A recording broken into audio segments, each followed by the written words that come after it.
자, 그렇다면 오늘 보합권에서 출발하는 미국 증시, 현지에서는 어떻게 바라보고 있을까요? 미국 증시 전문 유튜버 유산남님 연결해 들어보겠습니다. 유산남님, 안녕하세요. 네, 월요일 시장은 어떻게 보고 계실까요? 네, 말씀해 주신 것처럼 현재 미중 무역 협상이 진행 중입니다. 그로 인해서 전반적으로 시장에서는 방향성을 기다리고 있는 것 같습니다. 결과가 나오게 되면 방향성이 정해질 것 같고요. 그런 가운데 안에서 섹터별 혹은 개별적 이슈로 전반적으로 주식이 왔다 갔다 하는 모습들을 보이고 있습니다. 테슬라 같은 경우는 트럼프 관련된 일론 머스크의 갈등 문제가 여전히 있는 것으로 보이고 있고요. 로빈후드 같은 경우는 이번에 S&P에 들어가지 못하게 되면서 전반적으로 주가가 이번 주는 하락할 것이라고 예상이 되고 있습니다. 그러고 나서는 현재 한국 관련된 ETF KOR6 4%가량, 3.5%가량 상승 보여주면서 소폭 상승하는 모습 보여주고 있습니다. 네, 짚어주신 대로라면 오늘 무역협상 결과가 나오면 조금 변동성이 있을 수도 있을 것 같습니다. 자, 이 밖에 오늘 시장의 중요한 뉴스들 부탁드립니다.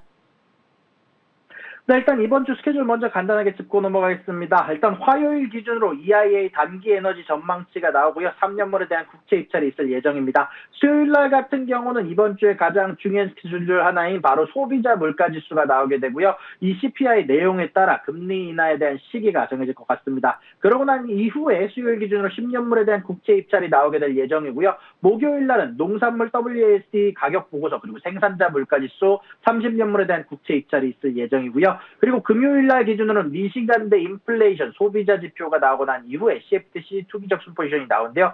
이것 이외에도 이번 주 같은 경우는 WWDC 이벤트가 오늘부터 시작되게 되는데 애플의 새로운 발표, 과연 애플을 살려줄 수 있을지 과연 중요한 포인트가 될 것 같고, 그러고 난 이후에 화요일 날 기준으로 게임스탑, 그리고 수요일 날 기준으로 오라클, 목요일 날은 어도비의 어닝 발표가 있을 예정이다라고 얘기를 하고 간단하게 뉴스들 간단하게 짚어보도록 하겠습니다. 자, 일단 저번 주말에 LA와 뉴욕에서 시위가 열려지고 있습니다. 현재 미국 로스앤젤레스에서 긴박한 상황 먼저 전달해드릴 수 있을 것 같은데요. 현지 시간으로 사흘째 대규모 추방 반대 시위가 격화되면서 LA 도심이 극심한 혼란에 빠져나 있다는 소식이 전달이 됐습니다. 도널드 트럼프 대통령이 연방 차원에서 주 방위군을 투입하면서 시위대와 법 집행기관 간의 물리적 충돌은 더욱더 격렬해지는 양상인데요. 이번 시위의 발단은 LA 지역을 휩쓴 대대적인 이민자 단속이었습니다. 미 이민세관 단속국 ICE는 이 지역에서만 118명을 체포했다고 밝혔는데요.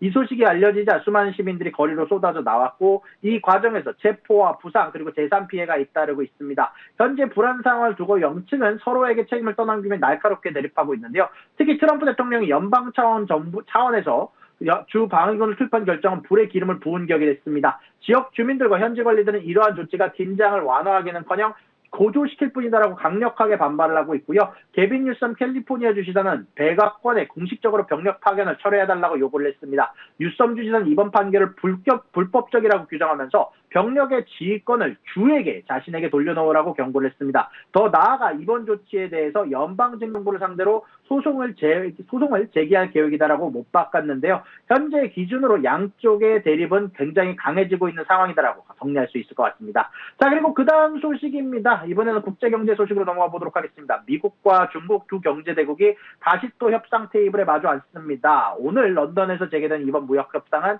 히토리와 첨단 기술을 둘러싼 양국 간의 고조된 긴장을 완화하기 위한 중요한 분수령이 될 전망입니다. 이번 협상은 지난주 도널드 트럼프 미국 대통령과 시진프 중국 국가주석의 전화통화 이후 전격적으로 결정이 되었는데요. 특히 히토리 관련해서는 긍정적으로 현재 자동차 기업들에게 일단은 임시적으로 자격을 회복해 주겠다라고 얘기를 하면서 이런 히토리 관련된 협상이 추가적으로 나올 것으로 예상이 되고 있는데요. 현재 이런 부분들 관련해서 트럼프 대통령은 현재 히토리 관련해서 이야기가 크게 진전이 되었다라고 발표를 하면서 이번 런던 회담이 매우 잘 진행될 것이라고 기대감을 비쳤는데요. 이에 회답하듯 중국 역시 히토리 수출 신청을 일부 승인했다고 밝혔으나 어느 국가나 어떤 산업으로 향하는 물량인지는 구체적으로 명시하지는 않았습니다. 여기에 대해서 올해 들어 도널드 트럼프 대통령이 여전히 중국산 제품에 대한 관세를 대폭 인상한 부분과, 그리고 여전히 현재 미국이 반도체와 엔진 관련된 부분들을 내놓지 않고 있는 부분들이 있다 보니까 중국의 히토류 카드를 완전하게 오픈하지는 않을 거다라는 게 대부분의 애널리스트들의 예상이다라고 간단하게 정리할 수 있을 것 같습니다. 자, 그런 가운데 안에 마지막 뉴스입니다. 테슬라가 현재 지금 기준으로 소폭 하락하고 있는데요. 현재 최측근으로 불리며 돈독한 관계를 자랑했던 도널드 트럼프 미국 대통령과 일론 머스크 테슬라 최고 경영자 관계가 결국 파고 맞았다라는 평가가 나왔습니다. 그런 가운데 안에서도 좀 더 진정세로 가는 모양새다라고 평가가 나오고 있는데요. 트럼프 대통령이 저번 주 토요일 기준으로 이틀 전 기준으로 테슬라 일론 머스크와의 그와의 관계는 끝난 것 같다. 일론 머스크가 테슬라의 CEO로서 잘 하기를 바란다라고 선언하면서 머스크와의 결별을 공식화했습니다. 일단 그러면서도 동시에 일론 머스크와 예약했던 내용들에 대해서 우리는 테슬라를 배제하지도 않을 것이고 그렇다고 미국이 테슬라 없이 혹은 스페이스X 없이 살아남을 것이다라는 부분을 보여줄 것이다라고 얘기를 하면서 관계에 대해서는 소강 상태로 가는 모습이 나왔고요. 일론 머스크도 지속적으로 비판을 했던 자신의 SNS 댓글들을 혹은 기사들을 지우기 시작하면서 트럼프 대통령 탄핵을 지지했던 댓글들이나 아니면 트럼프 대통령에 대해서 인신적으로 공격했던 부분들을 지우게 되면서